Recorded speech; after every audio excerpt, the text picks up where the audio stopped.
Class में हमने बात किए थे न्यूक्लियोफिलिसिटी। और न्यूक्लियोफिलिसिटी क्या होता है सर? न्यूक्लियोफिलिसिटी का मतलब क्या होता है? Kinetic transfer of electron is called nucleophilicity. यही था ना, काइनेटिक ट्रांसफर। न्यूक्लियोफिलिसिटी अपना आप में नेगेटिव चार्ज के ट्रांसफर है, लेकिन वो नेगेटिव चार्ज किसके तरफ ट्रांसफर है सर? काइनेटिक। काइनेटिक ट्रांसफर है पॉजिटिव टुवार्ड्स के, है ना, टुवार्ड्स किसकी तरफ? पॉजिटिव की तरफ। अब हम इसको एग्जांपल के फॉर्म से भी देखे थे। अब हम लोग देखते हैं बेसिक स्ट्रेंथ क्या होता है, क्योंकि हम लोग को ये डिफरेंट पता करना था कि सर बेसिक और न्यूक्लियोफिलिसिटी में क्या डिफरेंट है। समझ में आ रहा है कि नहीं समझ में आ रहा है? तो न्यूक्लियोफिलिसिटी के बारे में तो अच्छे से समझ गए हैं कि न्यूक्लियोफिलिसिटी में हमेशा नेगेटिव चार्ज के बहुत फास्ट ट्रांसफर होता है और कोवैलेंट बॉन्ड का फॉर्मेशन करता है। यही था ना। बेसिक स्ट्रेंथ में लिखेंगे, बेसिक स्ट्रेंथ लिखेंगे, basic strength, basic strength is the tendency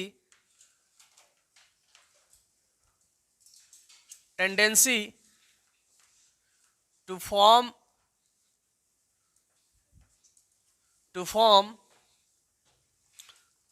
a covalent bond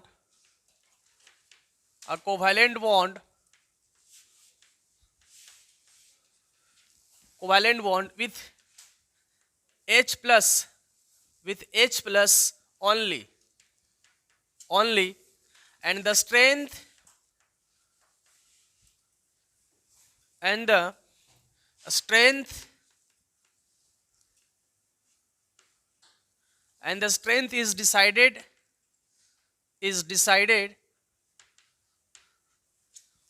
and the strength is decided to its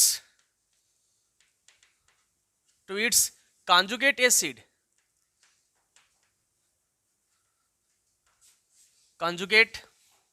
acid, Basic strength is the tendency to form a covalent bond with H plus only, and the strength is decided by its conjugate acids. इसका मतलब समझना।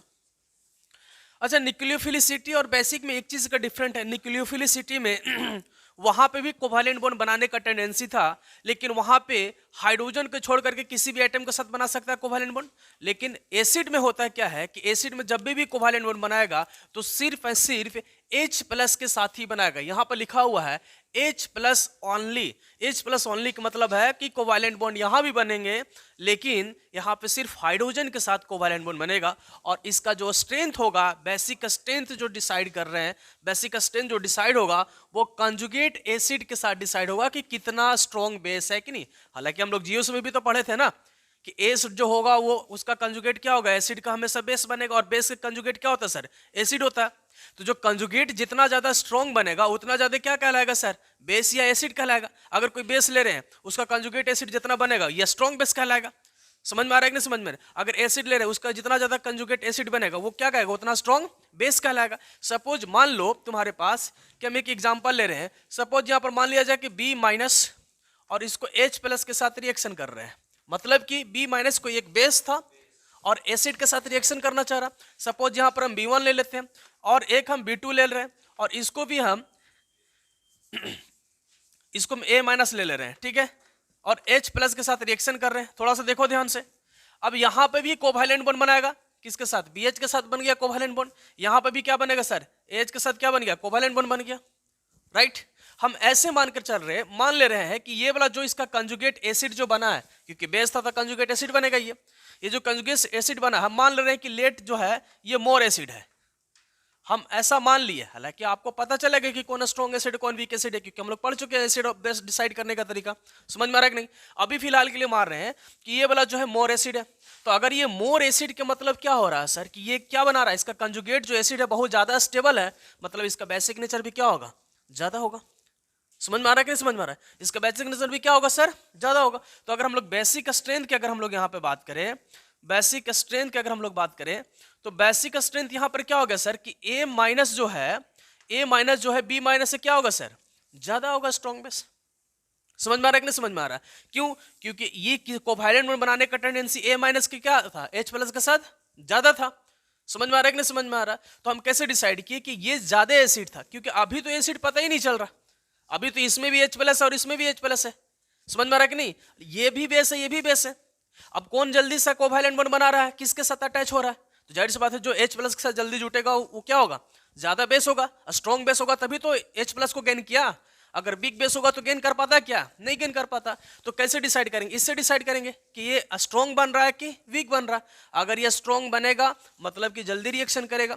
समझ में आ रहा है? तो base भी क्या होगा सर, स्ट्रॉन्ग होगा। तो बेसिक स्ट्रेंथ भी क्या होगा sir, A minus is greater than क्या हो जाएगा सर, B माइनस हो जाएगा। तो बेसिक स्ट्रेंथ और न्यूक्लियोफिलिसिटी में एक चीज का डिफरेंट होता है कि न्यूक्लियोफिलिसिटी में वहां भी कोवैलेंट बॉन्ड बनता है लेकिन हाइड्रोजन के अलावा बनता है, और बेसिक स्ट्रेंथ में भी कोवैलेंट बॉन्ड बनता है लेकिन हाइड्रोजन के साथ।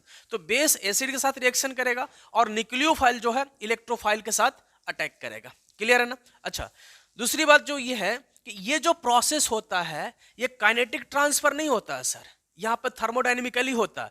थर्मोडायनेमिकली का मतलब होता है कि कोई भी ऑब्जेक्ट को हम स्टेबिलिटी से डिसाइड करते हैं, ट्रांसफर ऑफ इलेक्ट्रॉन से डिसाइड नहीं करते हैं। जैसे यहां पर भी हमने डिसाइड किया तो इससे डिसाइड किया। मैंने बोला ना कि मान के चलिए मोर स्टेबल है, समझ में आ रहा है कि नहीं समझ? और मोर एसिडिक मतलब कि मोर स्टेबल एसिड है, समझ में आ रहा है कि नहीं समझ में आ रहा है? तब हमने क्या बोल दिया कि ये सर स्ट्रॉन्ग बेस है।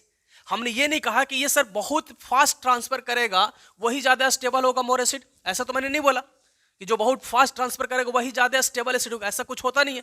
वो तो डिपेंड करेगा इसके ऊपर कि स्ट्रॉन्ग है या वीक है। समझ में आ रहा है कि नहीं? तो बेसिक स्ट्रेंथ में क्या होता है, बेसिक स्ट्रेंथ डिपेंड करता है उसको एसिडिक के ऊपर, कंजुगेट एसिड के ऊपर, कि वो कितना ज्यादा स्टेबल है। और ये जो प्रोसेस होता है यहाँ पर फास्ट और स्लो नहीं होता। हालांकि अगर देखा जाए तो ये प्रोसेस बहुत स्लोली होता है, आराम आराम से होता है, थर्मोडायनेमिकली होता है। तो basic strength is a thermodynamically property, thermodynamically stable होता है। तो एक पॉइंट हम लोग और क्या लिखेंगे कि basic strength is thermodynamically stable. ठीक है, थर्मोडायनेमिकली क्या होता है, स्टेबल होता है। थर्मोडायनेमिकली इसका प्रॉपर्टीज होता है। लेकिन न्यूक्लियोफिलिसिटी कैसा ट्रांसफर होता है, काइनेटिकली ट्रांसफर होता है। क्लियर है? नोट करेंगे इसको।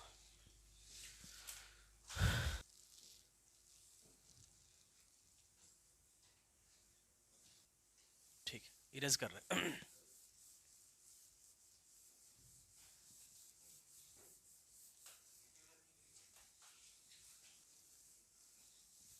अब देखो, न्यूक्लियोफिलिसिटी जो है एक फैक्टर पर डिपेंड नहीं करता बेटा। न्यूक्लियोफिलिसिटी जो अभी तो मैंने आपको सिर्फ डिफरेंट बता दिया कि बेसिक स्ट्रेंथ न्यूक्लियोफिली में क्या होता है। देखो, अब मैं अगर तुमसे पूछूं कि बाबू तुम मुझे बताओ कि OH माइनस जो है या कोई भी SH माइनस जो है ये बेस है या न्यूक्लियोफाइल है, तो आप बताओगे आसानी से कि सर इनका नेचर दोनों है, लेकिन एक टाइम पर कोई एक ही फैक्टर डिसाइड करेंगे। समझ में आ रहा है कि नहीं समझ में आ रहा है? अगर इसके पास कोई न्यूक्लियोफाइल इलेक्ट्रोफाइल आ गया तो ये न्यूक्लियोफाइल की तरह बिहेव करेगा। अब इसके पास कोई H प्लस आ गया, एसिड आ गया, तो वो कैसे बिहेव करेगा सर, बेस की तरह बिहेव करेगा। समझ में आ रहा है कि नहीं समझ में आ रहा है? लेकिन एक टाइम पर कोई एक ही बिहेवियर शो होगा। समझ में आ रहा है कि नहीं समझ में आ रहा है? एक टाइम पर कौन सा बिहेवियर शो होगा, एक ही बिहेवियर शो होगा। समझ में आ रहा है कि नहीं समझ में आ रहा है? लेकिन बेस और न्यूक्लियोफाइल दोनों क्या होता है सर, सेम होता है। क्लियर है ना? दोनों में डिफरेंट है क्या, तो एक में बहुत फास्ट ट्रांसफर, एक काइनेटिकली प्रोसेस होता है और एक थर्मोडायनेमिकली प्रोसेस होता है। समझ में आ रहा है कि नहीं समझ में आ रहा है? अब न्यूक्लियोफिलिसिटी जो है दो दो फैक्टर पर डिपेंड करता है, बहुत इंपॉर्टेंट, ध्यान से समझना।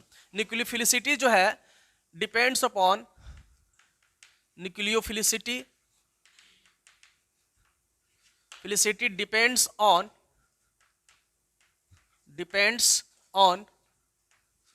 न्यूक्लियोफिलिसिटी जो है दो फैक्टर पर डिपेंड करता है। पहला अगर हम लोग बात करें तो चार्ज, पहला फैक्टर जो है वो चार्ज पर न्यूक्लियोफिलिसिटी डिपेंड करता है। कैसे डिपेंड करता है थोड़ा सा देखना ध्यान से, मैं लिख रहा हूं। पहला फैक्टर जो है चार्ज पर डिपेंड करता है, ठीक है। इफ द, पहले समझिएगा, इफ द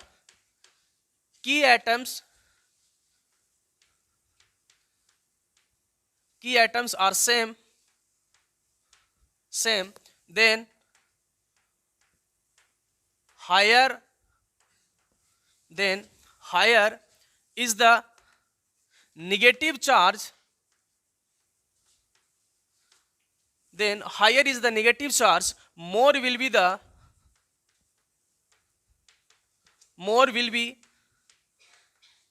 the न्यूक्लियोफिल,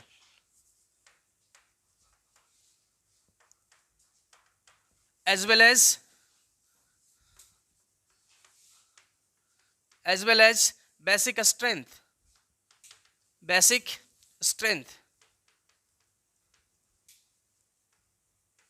देखो ध्यान रखना, हम यहाँ पर एक पहला जो डिपेंड हम बता रहे हैं कि न्यूक्लियोफिलिसिटी कैसे डिसाइड करते हैं, वो दो फैक्टर पर। पहला फैक्टर है चार्ज पे, ठीक है ना। जितना ज्यादा चार्ज बढ़ेगा उतना ज्यादा स्ट्रॉन्ग न्यूक्लियोफाइल होगा, उतना ज्यादा स्ट्रॉन्ग न्यूक्लियोफिलिसिटी होगा। समझ में आ रहा है कि समझ में आ रहा है?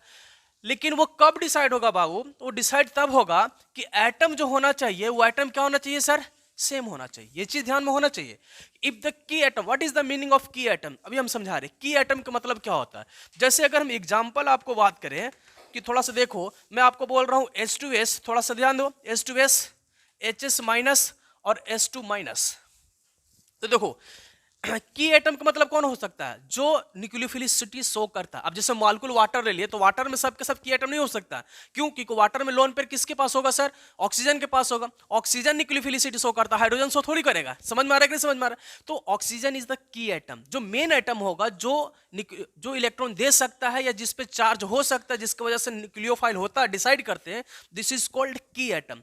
तो अगर की एटम सेम है तो जितना ज्यादा चार्ज होगा उतना ज्यादा न्यूक्लियोफाइल होगा। तो बाबू तुम खुद से सोचो, ये तो न्यूट्रल है, न्यूट्रल तो ऐसे भी चार्ज से कम होता है न्यूक्लियोफिलिसिटी।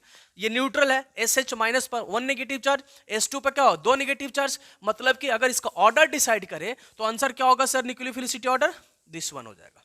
क्लियर है ना? ये चीज ध्यान रखना, एग्जाम में पूछेगा। एक क्वेश्चन में पहले भी बोल चुका हूं, अब क्या पूछेगा वो चीज अब उसके ऊपर डिपेंड करता है। समझ में आ रहा है कि नहीं सेम? तो न्यूक्लियोफिलिसिटी कैसे डिसाइड करते हैं? अगर की आइटम्स आइडेंटिकल है तो मोर will be the charge, more will be the nucleophilicity. Clear है? अब जैसे सपोज मान लो कि आपके पास हम वाटर ले लिए, है ना? क्या ले लिए सर? वाटर ले लिए, H2O ले लिए और यहाँ पर OH माइनस ले लिए। अब बताओ कि ये दोनों में से स्ट्रॉन्ग न्यूक्लियोफाइल क्या है? स्ट्रॉन्ग न्यूक्लियोफाइल का OH minus is the strong nucleophile, क्योंकि की आइटम आइडेंटिकल है तो जितना ज्यादा चार्ज होगा उतना ही ज्यादा क्या होगा? न्यूक्लियोफाइल। अच्छा एक चीज और है ना, जो इसका न्यूक्लियोफिलिसिटी होता है वही इसका बेसिक स्ट्रेंथ भी होता है। अगर क्वेश्चन आपसे पूछ दिया जाए कि S2 माइनस, HS माइनस और H2S में सबसे ज्यादा स्ट्रॉन्ग बेस कौन है, तो आंसर क्या देंगे sir? S2 minus is a strong base. उसके बाद क्या होगा? HS minus. इसके बाद क्या होगा? H2S होगा। तो मैंने वही लिखा कि अगर की एटम्स सेम है तो higher is the negative charge, more will be the nucleophilicity as well as basic strength.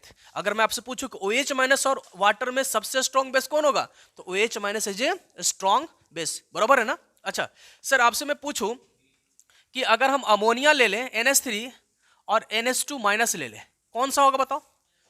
NH minus is strong nucleophile या स्ट्रॉन्ग बेस बोलो? समझ में आ रहा है कि नहीं समझ में आ रहा? सर ये स्ट्रॉन्ग बेस बोलो या स्ट्रॉन्ग न्यूक्लियोफाइल बोलो, है ना? आप GOC में भी जाकर के देखना, मैंने यही पढ़ाया होगा बेसिक स्ट्रेंथ। अच्छा सर अगर मैं आपसे और बात करूं, थोड़ा सा देखो यहां से, अगर मैं अल्कोहल ले लूं, अगर मैं अल्कोहल ले लूं और हमने क्या ले ले? RO नेगेटिव चार्ज ले ले, सर ये भी न्यूक्लियोफाइल है, ये भी न्यूक्लियोफाइल है, क्या आंसर होगा सर? बोलो ये हमारा क्या हो जाएगा? आंसर हो जाएगा। अगर मैं आपसे बोलूं RSH और RS नेगेटिव चार्ज, कौन सा होगा? क्या होगा? ये हो जाएगा सर। क्लियर है ना? एकदम साइलेंट रहो, थोड़ा सा सेम चार्ज बता रहे हैं। अगर अभी थोड़ा सा डिसाइड करने दो, पहले एग्जांपल देने दो, फिर बाद में बताएंगे, ठीक है? देखो अगर सपोज मान लो कि और example C double bond O H RC double bond O पर नेगेटिव चार्ज, बोलो कौन सा होगा ज्यादा? जाहिर सी बात है कि इसका न्यूक्लियोफिलिसिटी जो होगा इससे क्या होगा? ज्यादा होगा। लेकिन वेरी इंपॉर्टेंट ध्यान रखना, क्लियर है ना? बहुत इंपॉर्टेंट याद रखना कि अमोनिया जो है भले अपने आप में एक न्यूट्रल न्यूक्लियोफाइल है, लेकिन और एक चार्ज न्यूक्लियोफाइल का हम लोग बात करते हैं, तो अभी जस्ट हमने पढ़ा कि चार्ज न्यूक्लियोफाइल न्यूट्रल से ज्यादा होता है, लेकिन अमोनिया अपने आप में न्यूट्रल भले है लेकिन चार्ज से ज्यादा बेसिक नेचर होता है। बहुत इंपॉर्टेंट है, थोड़ा इसको याद रखना, ये एक्सेप्शन है। एक एक्सेप्शन आप याद रखिएगा इसको कि अमोनिया अपने आप में भले न्यूट्रल है लेकिन कार्बोक्सिलेट आयन से काफी ज्यादा स्ट्रॉन्ग बेसिक नेचर शो करता है। इसके पीछे रीजन क्या है कि बाबू तुम खुद से सोचो कि यार इसका निगेटिव चार्ज जो है रेजोनेंस में भी तो जा रहा है। अगर उसका रिजोनेंस में भी जा रहा है तो तुम खुद से सोचो कि वो देने का टेंडेंसी तो कम होगा, होगा कि नहीं होगा। ऊपर से तुम ये कह सकते हो कि ऑक्सीजन पर सर इलेक्ट्रोनेगेटिविटी ऑक्सीजन के ज्यादा है, तो ज्यादा अगर होगा तो निगेटिव चार्ज को होल्ड करने का टेंडेंसी क्या होगा, ज्यादा होगा, क्योंकि पकड़ करके रखेगा। नाइट्रोजन का इलेक्ट्रोनेगेटिविटी कम है, आराम से किसी के इलेक्ट्रॉन दे सकता है। अगर आराम से किसी के इलेक्ट्रॉन देगा तो बेसिक नेचर क्या होगा, आराम से शो करेगा। समझ में आ रहा है कि नहीं? जितना पढ़ाया है सब चीज अगर लॉजिक लगाओगे तो आंसर बिल्कुल क्लियर दिखेगा, कहीं भी रटने की कोई जरूरी नहीं पड़ेगा। लेकिन आप इसको एक्सेप्शन, जैसे मैंने क्यों बताया, क्योंकि हम लोग हमेशा देखते आ रहे हैं कि कोई भी न्यूट्रल जो है चार्ज से कम बेसिक होता है कि नहीं होता, आ रहे समझ में। लेकिन एक चीज इसको आप हमेशा याद रखिएगा, हो सके आपसे यही क्वेश्चन आपसे पूछ दिया है। समझ में आ रहा है कि नहीं समझ में आ रहा है? तो पहला हमारा किस पर डिपेंड किया था सर, चार्ज पर। जितना ज्यादा चार्ज उतना ज्यादा बेसिक स्ट्रेंथ। फटाफट नोट कीजिए इसको। की atom is the main atoms जिसके वजह से न्यूक्लियोफिलिसिटी शो कर सकता है। तो की एटम का मतलब यहाँ पर सल्फर हो गया, यहाँ भी सल्फर हो गया, यहाँ भी सल्फर हो गया। हाँ फिर भी है ना, मैं तो बोला ना कि की एटम अगर सेम नहीं है तो याद रखना उसको। और ये टेंडेंसी कब लगाते हैं, जब की एटम सेम होता है तब।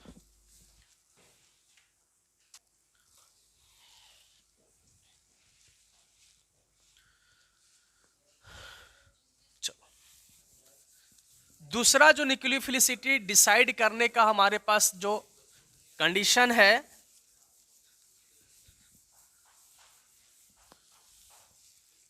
देखिएगा दूसरा जो हम लोग न्यूक्लियोफिलिसिटी डिसाइड करते हो किस बेसिस पे, दूसरा जो हम लोग न्यूक्लियोफिलिसिटी डिसाइड करेंगे वो इलेक्ट्रोनेगेटिविटी पर डिसाइड करेंगे। लिखेंगे सब लोग, इलेक्ट्रोनेगेटिविटी, इलेक्ट्रोनेगेटिविटी, ठीक है। देखो तो इलेक्ट्रोनेगेटिविटी क्या होता है बाबू, जैसे आपने थोड़ा सा पीरियोडिक क्लासिफिकेशन ऑफ एलिमेंट में इनऑर्गेनिक में पढ़ोगे कि जैसे लेफ्ट से राइट जाते हैं तो इलेक्ट्रोनेगेटिविटी क्या होता है सर, इंक्रीज करता है। इलेक्ट्रोनेगेटिविटी क्या करेगा, इंक्रीज करेगा, क्योंकि चार्ज बढ़ेगा तो इलेक्ट्रोनेगेटिविटी भी क्या होगा सर, बढ़ेगा, ठीक है ना। तो हम लोग लिखेंगे if you move from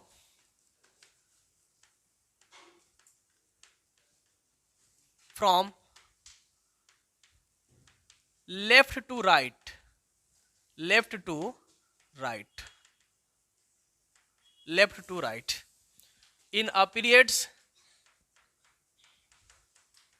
a period है ना, electronegativity increases,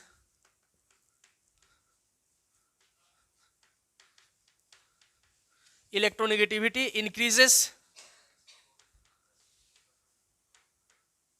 increases therefore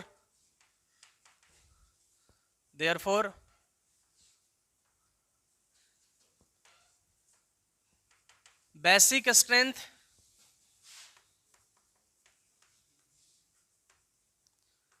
as well as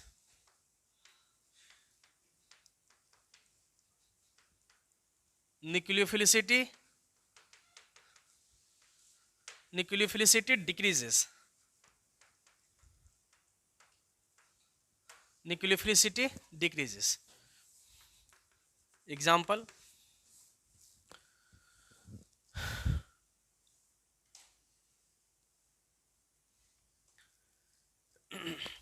जैसे ही आप अगर पीरियड में लेफ्ट टू राइट अगर मूव करते हैं तो वहां पर इलेक्ट्रोनेगेटिविटी इंक्रीज करता है। जैसे मैं आपसे पूछूं what is the electronegativity of sodium and magnesium, किसका इलेक्ट्रोनेगेटिविटी ज्यादा होगा, तो मैग्नीशियम का इलेक्ट्रोनेगेटिविटी क्या होगा सर, ज्यादा होगा, क्योंकि मैग्नीशियम पर 2 प्लस होता है और सोडियम पर 1 प्लस होता है। समझ में आ रहा है कि नहीं समझ में? सोडियम का एटॉमिक नंबर 11 और मैग्नीशियम का एटॉमिक नंबर 12, एक पीरियड्स के एलिमेंट्स है। समझ में आ रहा है कि नहीं समझ में आ रहा है? तो इलेक्ट्रोनेगेटिविटी बढ़ेगा तो जाहिर सी बात है कि इलेक्ट्रोनेगेटिविटी बढ़ता है तो एसिड कैरेक्टर बढ़ता है ना, इलेक्ट्रोनेगेटिविटी कम होगा तो क्या डिसाइड होगा सर, बेसिक कैरेक्टर। तो इलेक्ट्रोनेगेटिविटी बढ़ेगा मतलब बेसिक कैरेक्टर क्या हो रहा है सर, बोलो कम हो रही है। समझ में आ रहा है कि नहीं समझ में आ रहा, राइट। अब जैसे एग्जांपल में आपसे पूछूं कि बताओ कि कोई किसका न्यूक्लियोफिलिसिटी ज्यादा है, जैसे देखो CH3 पर निगेटिव चार्ज, NH पर निगेटिव चार्ज, ठीक है, OH पर निगेटिव चार्ज एंड F पर निगेटिव चार्ज। डिसाइड करो कि न्यूक्लियोफिलिसिटी ऑर्डर क्या होगा, न्यूक्लियोफिलिसिटी ऑर्डर क्या होगा। अब यहाँ पर चार्ज सेम है और एटम अलग अलग है, यहाँ पर चार्ज सेम है और एटम अलग अलग है ना।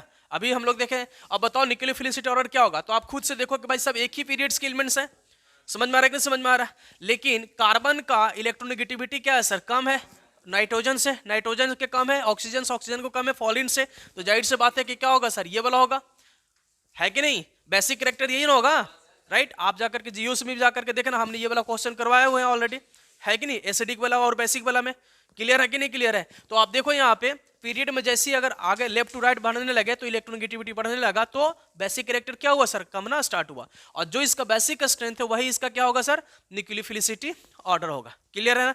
जैसे और एग्जांपल देखो, सपोज मान लो आपसे मैं PS2 नेगेटिव ले लूं और आपको SH नेगेटिव और Cl नेगेटिव, और आपसे मैं पूछूं, देखो नेगेटिव चार्ज है मतलब न्यूक्लियोफाइल है, नेगेटिव चार्ज मतलब न्यूक्लियोफाइल है, बताओ इसको न्यूक्लियोफिलिसिटी ऑर्डर क्या होगा सर, न्यूक्लियोफिलिसिटी क्या होगा? जाहिर सी बात है कि 1 is greater than 2 is greater than क्या हो जाएगा सर, 3 हो जाएगा। कॉलिन का इलेक्ट्रोनेगेटिविटी काफी ज्यादा होता है, सल्फर से, और सल्फर से कम होता है किसका सर, फास्फोरस से।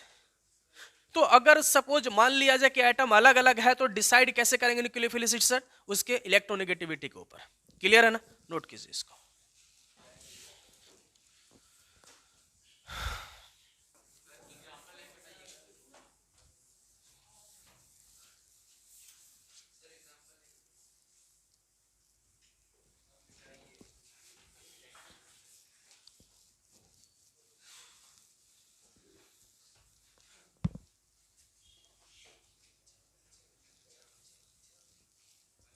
देखो न्यूक्लियोफिलिसिटी जो है,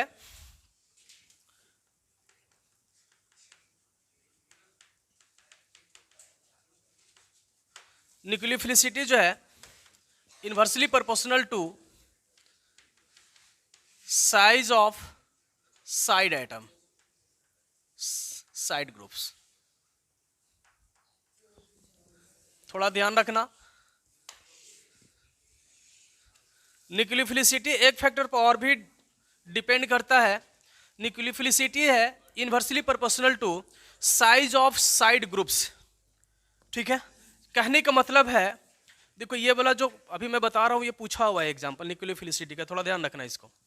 कहने का मतलब है कि सपोज मान लो कि आपके पास हम एक ऐसा ग्रुप ले रहे हैं CH2 और ऑक्सीजन पर निगेटिव चार्ज, थोड़ा ध्यान से देखना तो इसको, CH3 CH और CH3O पर निगेटिव चार्ज, एक जगह ले रहे हैं CH3C and CH3 and O पर निगेटिव चार्ज।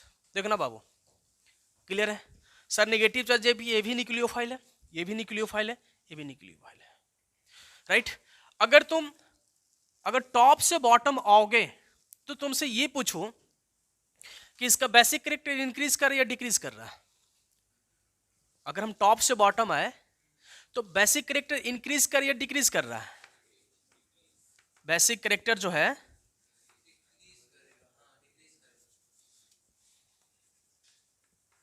बताओ, डिक्रीज करेगा। बेसिक कैरेक्टर बाबू इंक्रीज कर रहा है ना? क्यों? क्योंकि खुद से सोचो, ये नेगेटिव चार्ज है, ये क्या लगाएगा, प्लस आई इफेक्ट, ये भी क्या लगाएगा, प्लस आई इफेक्ट, ये भी क्या लगाएगा, प्लस आई इफेक्ट। इतना बड़ा ग्रुप के क्या लग रहा है, प्लस आई इफेक्ट। यहाँ पर कितना लग रहा है सर, 2 का लग रहा है, यहाँ पर कितना लग रहा है सर, 1 का लग रहा है। तो बेसिक कैरेक्टर क्या था, directly proportional to plus I effect.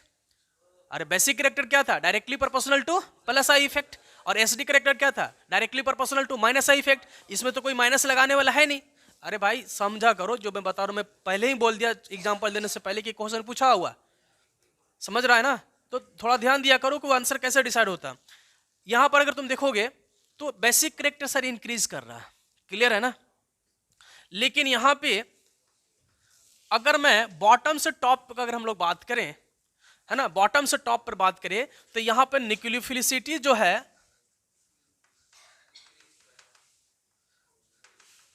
Nucleophilicity जो कैरेक्टर है, ये बॉटम टू टॉप इंक्रीज कर रहा है। अब कैसे, सोचो तुम, ध्यान से देखो, यहाँ पे हमने क्या लिखा है कि nucleophilicity is inversely proportional to size of side group. अब आओ तुम खुद से सोचो कि अगर इसके ऊपर, ये तीनों ग्रुप के ऊपर अगर सपोज मान लो कि जितना ज्यादा साइज बढ़ेगा, क्योंकि इनवर्सली प्रोपोर्शनल है ना, तो न्यूक्लियोफिलिसिटी शो करने का टेंडेंसी क्या हो जाएगा सर, कम हो जाएगा। और जितना साइज ऑफ साइड ग्रुप कम होगा उतने ज्यादा क्या होगा सर, स्ट्रॉन्ग न्यूक्लियोफाइल होगा। समझ में आ रहा है कि नहीं? क्यों? क्योंकि अगर इसके ऊपर ध्यान से देखो, अगर नेगेटिव चार्ज के ऊपर इतने बड़े बड़े ग्रुप का अगर इसके ऊपर स्टेरिक हिंड्रेंस रहेगा तो न्यूक्लियोफिलिसिटी नेचर शो करने का टेंडेंसी क्या हो जाएगी? कम हो जाएगी। समझ में आ रहा है कि नहीं समझ में आ रहा? लेकिन यहां के ऊपर अगर यहां सपोज मान लो कि इसके पास, क्योंकि अगर बेसिक डिसाइड कर रहा हो या न्यूक्लियोफिलिसिटी डिसाइड कर रहा हो, अगर इसको पास H प्लस लोगे तो H प्लस आसानी से किसके पास जुड़ेगा सर? इसके पास आसानी से जुड़ेगा। क्यों? क्योंकि इसके ऊपर स्टेरिक हिंड्रेंस बहुत कम है। समझ में आ रहा है कि नहीं समझ में आ रहा? इसके बाद उसकी इसके ऊपर क्या है? इससे थोड़ा ज्यादा है, और इसके ऊपर क्या है? इससे थोड़ा ज्यादा है। तो ध्यान रखना कि कभी कभी ये भी क्वेश्चन पूछा जाता है। जैसे देखो एग्जाम्पल, सपोज मान लो, देखो ये वाला एग्जाम्पल जो है ना, इस टॉपिक का जो हम अभी एग्जाम्पल दे रहे हैं, ये यही क्वेश्चन पूछा हुआ था। मैं क्वेश्चन दिखा दे रहा हूं आपको। CH CS2 एंड CH3 और यहां पर NH माइनस, ठीक है। थोड़ा सा देखो यहां पे,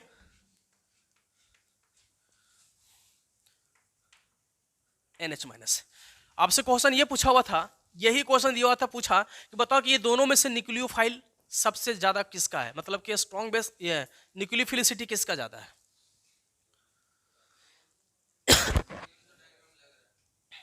ठीक है, तो यहां पे जो होता है, तुम खुद से सोचो, इसका जो है न्यूक्लियोफिलिसिटी ज्यादा होगा इसके कंपैरिजन में।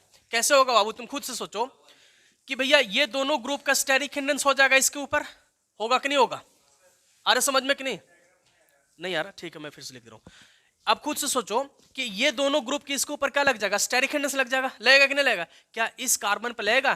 क्योंकि ऐसी भी रिंग जो होता है वो प्लेनर होता है, उसके ऊपर कोई स्टेरिक हिंड्रेंस नहीं लग सकता। अब बोलो प्लेनर होता, अभी मैं यहां पर भी पढ़ाऊं मैं आपको कितने बार, क्योंकि ये रिंग तो ऑलरेडी प्लेनर है, इसके ऊपर कौन से स्टेरिक हिंड्रेंस लगेगा? कोई किसी भी प्रकार का स्टेरिक हिंड्रेंस नहीं लगेगा। ये इसका जो नेगेटिव चार्ज है आसानी से किसी को दे सकता है और न्यूक्लियोफिलिसिटी क्या कर सकता है सर? शो कर सकता है। लेकिन ये वाला ग्रुप की इसके ऊपर क्या लग जाएगा सर? स्टेरिक हिंड्रेंस लग जाएगा, क्राउडिंग लग जाएगा।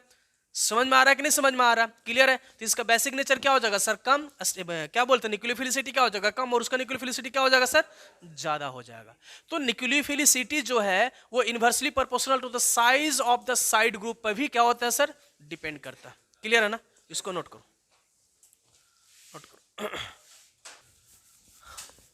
तो अभी तक हम लोग देखो न्यूक्लियोफिलिसिटी हम लोग खत्म कर दिए।